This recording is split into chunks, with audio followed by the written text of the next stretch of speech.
Assalamualaikum warahmatullahi wabarakatuh. Halo Sobat BPS, Sobat Sensus Mitra Statistik. Kembali lagi bersama saya Bang Mistik, abang-abang Mitra Statistik. Di video kali ini saya akan bahas terkait dengan fenomena adanya data yang ekstrim dalam penentuan status kesejahteraan keluarga pada kegiatan verifikasi keluarga, yang pada saat KRT tuh kan kita bawa dokumen PK1 tuh yang menentukan kesejahteraan keluarganya. Contohnya kayak gini, seperti ini. Gak mungkin juga kan satu RT miskin ekstrim semua kayak gitu. Aduh, ada aja nih si RT. Nah, untuk menghindari hal tersebut, ada beberapa hal atau poin yang perlu diperhatikan oleh teman-teman PVL dan teman-teman PML.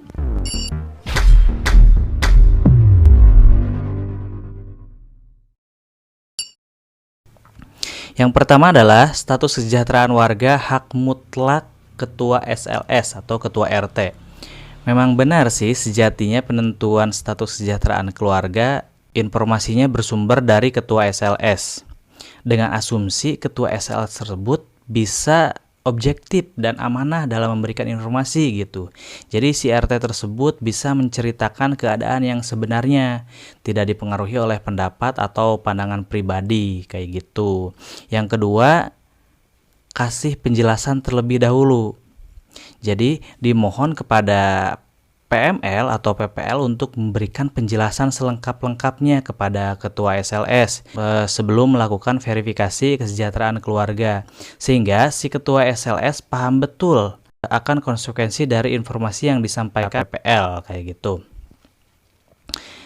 Yang selanjutnya, poin nomor 3, kasih kriteria kemiskinan. Yang ini nih, identifikasi keluarga miskin dan sangat miskin dengan variabel pencari kemiskinan. Yang pertama, pekerjaan kepala keluarga sebagai buruh, pekerja bebas, petani gurem, kayak gitu-gitu.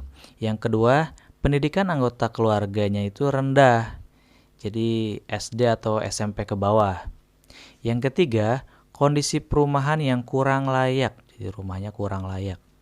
Yang keempat, keterbatasan kepemilikan aset. Yang kelima, keterbatasan akses terhadap kebutuhan konsumsi pangan dan non-pangan. Yang keenam, memiliki jumlah anggota keluarga yang banyak.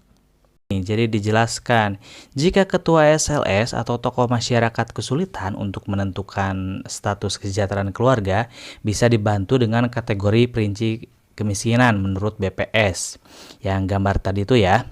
Atau ungkapkan dalam bahasa sederhana, keluarga sangat miskin, dan miskin adalah keluarga yang layak jika suatu saat mendapatkan bantuan dari pemerintah dibanding dengan keluarga yang lainnya. Kayak gitu dijelaskan dengan bahasa kita sehari-hari ya. Kalau misalkan si RT-nya kurang paham membaca kategori perincian miskin menurut BPS yang tadi. Yang keempat, verifikasi ulang. Nah, jika ada SLS yang status kesejahteraan keluarganya dirasa tidak wajar, kayak yang tadi ya, miskin ekstrim semua, gak mungkin kan satu RT miskin ekstrim semua. Nah, silakan lakukan verifikasi ulang oleh VVL bersama PML. Gak bisa juga sama kosekannya sekalian. Seperti itu ya, verifikasi ulang, pokoknya sampai datanya seobjektif mungkin lah. Poin selanjutnya nomor 5, libatkan tokoh masyarakat. Untuk menghindari data ekstrim seperti yang dicontohkan, maka dipandang perlu melibatkan tokoh masyarakat dalam hal penentuan status kesejahteraan keluarga. Libatkan tokoh masyarakat yang kredibel, yang bisa dipercaya. Jangan hanya menjadikan ketua SLS sebagai narasumber tunggal. Hal ini diharapkan dapat menekan subjektivitas si ketua SLS atau si ketua RT tadi. Apalagi posisi kita kan cuman sebagai mitra BPS ya, tidak bisa berdebat dengan ketua SLS untuk menentukan status kemiskinan. Karena penentuan kesejahteraan keluarga ini adalah hak mutlak ketua SLS atau ketua RT tadi. Jadi libatkan tokoh masyarakat supaya si ketua RT bisa lebih objektif untuk menilai masyarakatnya. Yang keenam, desa bisa kena masalah akibat ulah si RT. Nah, memang benar data status kesejahteraan pada PK1 ini hanya data pembanding saja.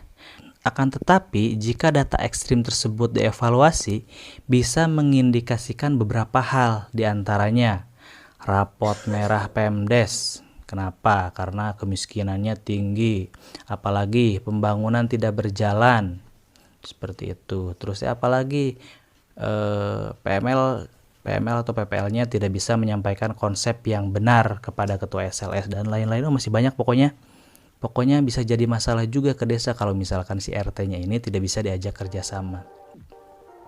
Yang lebih parahnya lagi, poin nomor 7, apa?